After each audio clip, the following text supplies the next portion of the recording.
اچھا، اب ہم اگلے کیس کی طرف چلتے ہیں، جو کہ مفتی عزیز الرحمان کا کیس ہے۔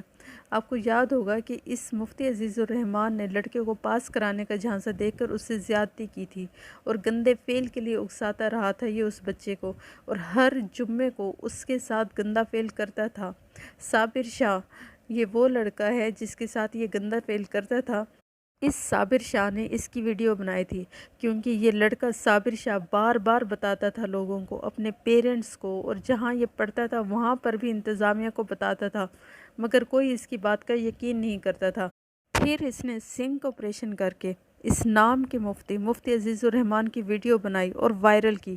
پھر اس مفتی عزیز الرحمان نے اپنے بیٹوں سمیت صابر شاہ کو مارنے کی دھمکیاں دینی شروع کر دیں۔ پھر صابر شاہ کھل کر سامنے آ گیا اور بتایا کہ مجھے مارنے کی دھمکیاں دی جا رہی ہیں۔ یہ سٹوری اس لیے میں بتا رہی ہوں تاکہ جن لوگوں کو اس سٹوری کا نہیں پتہ ان کو پتہ چل جائے۔ اچھا، پھر اس مفتی عزیز الرحمان نے ایک ویڈیو بنائی اور مقدس کتاب قرآن پاک پر حلف لیا کہ اس ویڈیو میں جو بھی کہا جا رہا ہے وہ غلط کہا جا رہا ہے، اس ویڈیو میں تو میں ہوں ہی نہیں، وہ کسی اور کی ویڈیو ہے۔ اس کے بعد عزیز الرحمان چھپتا رہا۔ پولیس نے بہت محنت سے اس کو گرفتار کیا اور پھر عزیز الرحمان نے کہا کہ مجھ سے غلطی ہو گئی، میں نے ہی اس لڑکے کے ساتھ سب کچھ کیا، میں ہی اسے بلیک میل کرتا تھا اور پاس کرانے کا جھانسا دیا وغیرہ وغیرہ۔ پھر اب وہ عزیز الرحمان جوڈیشل ریمانڈ پر جیل میں ہے۔ اب جو انسان قرآن پاک پر ہاتھ رکھ کر جھوٹی قسم کھا سکتا ہے تو وہ کچھ بھی کر سکتا ہے۔ اس کو جب عدالت لے کر گئے، اس نے کہا وہاں عدالت میں پہنچ کر کہ پولیس نے مجھے مارا ہے اور یہ سب جھوٹے ہیں اور مجھے پھنسانے کی کوشش کی جا رہی ہے، میں حلف لیتا ہوں کہ میں اس ویڈیو میں ہوں ہی نہیں۔ اب پولیس کے سامنے یہ مان چکا تھا، مگر عدالت میں پھر مکر گئے اپنی بات سے۔ میں آپ کو بتاتی چلوں کہ فرانزک ہو چکی ہے اس ویڈیو کی، اور یہ سب کی سب اصلی ویڈیوز ہیں جس میں عزیز الرحمان خود موجود ہے اور یہ بدفعلی کر رہا ہے اس لڑکے کے ساتھ، اور یہی ہی کر رہا ہے۔ اب سارے ثبوت آ گئے ہیں، ویڈیوز بھی اصلی نکلی ہے، اس نے اقرار بھی کر لیا ہے، تو مجھے سمجھ نہیں آتی اس کے بعد اس کو سزا کیوں نہیں سنائی دی جا رہی، پیشی پہ پیشی کیوں لگائی جاتی ہے۔ اب وہ ابھی تک جوڈیشل ریمانڈ پہ ہے، جیل پہ۔ اب اس نے عدالت میں 2 درخواستیں دی ہیں۔ اس کا موقف ہے کہ اس ویڈیو کا دوبارہ فرانزک کرایا جائے۔ اس نے کہا ہے کہ جو بدفعلی کی ویڈیو ہے میں اس میں ہوں ہی نہیں، یہ سب ڈرامہ ہے۔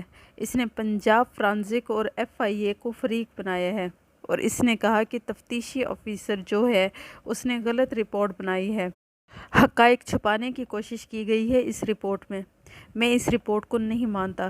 اس کے علاوہ اس نے کہا کہ تفتیش کے دوران مجھ پر جسمانی تشدد کر کے مجھ سے زبردستی کہلوایا گیا کہ میں نے یہ گناہ کیا ہے، حالانکہ میں نے تو یہ گناہ کیا ہی نہیں۔ دوسری طرف پولیس کہتی ہے کہ ہم نے کوئی تشدد نہیں کیا، یہ کہتا ہے کہ ویڈیو کو ایڈٹ کر کے میرے ساتھ اصل ویڈیو کو جوڑا گیا ہے۔ عدالت ایک بار پھر سے اس ویڈیو کا فرانزک کرائے۔ عدالت نے وکلا کو ایک بار پھر سے کیس کے لیے 10 اگست کو طلب کر لیا ہے۔ عزیز الرحمان کی جوڈیشل ریمانڈ بھی 10 اگست کو ختم ہو رہی ہے۔ اس نے ضمانت کی درخواست بھی دائر کر دی ہے۔ اب اس کے وکلا کا کہنا ہے کہ اس سے کوئی چیز ریکور نہیں ہوئی تو اسے جیل میں رکھنا قوانین کی خلاف ورزی ہے۔ اس کے علاوہ مفتی عزیز الرحمان کا کہنا ہے کہ پولیس بھی اس سارے کھیل میں شامل ہے، پولیس نے مل کر ویڈیو ایڈٹ کی ہے اور یہ ویڈیو وائرل کی ہے، مجھے بدنام کرنے کی کوشش کی ہے۔ اب دیکھیں اتنا پرانا کیس ہے، اس کا ابھی تک چلان بھی پیش نہیں ہوا۔ عزیز الرحمان یہ کہتا ہے کہ ویڈیو بہت پرانی ہے، ویڈیو تو واقعی بہت پرانی ہے، مگر یہ ویڈیو اصلی ہے، فرانزک ہو گیا ہے، ثبوت موجود ہیں، مگر یہ شخص جھوٹ بول رہا ہے۔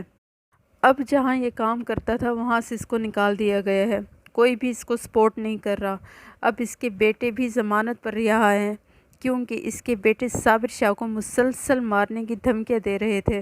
اب دیکھتے ہیں کہ آگے کیا ہوتا ہے۔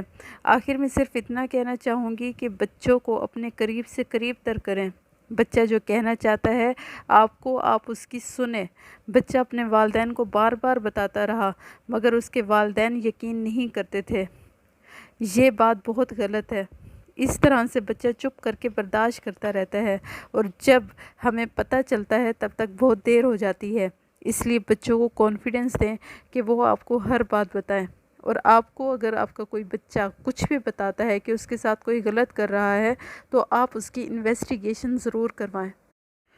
میری ویڈیو دیکھنے کا بہت بہت شکریہ۔ نیکسٹ ویڈیو تک کے لیے اللہ حافظ۔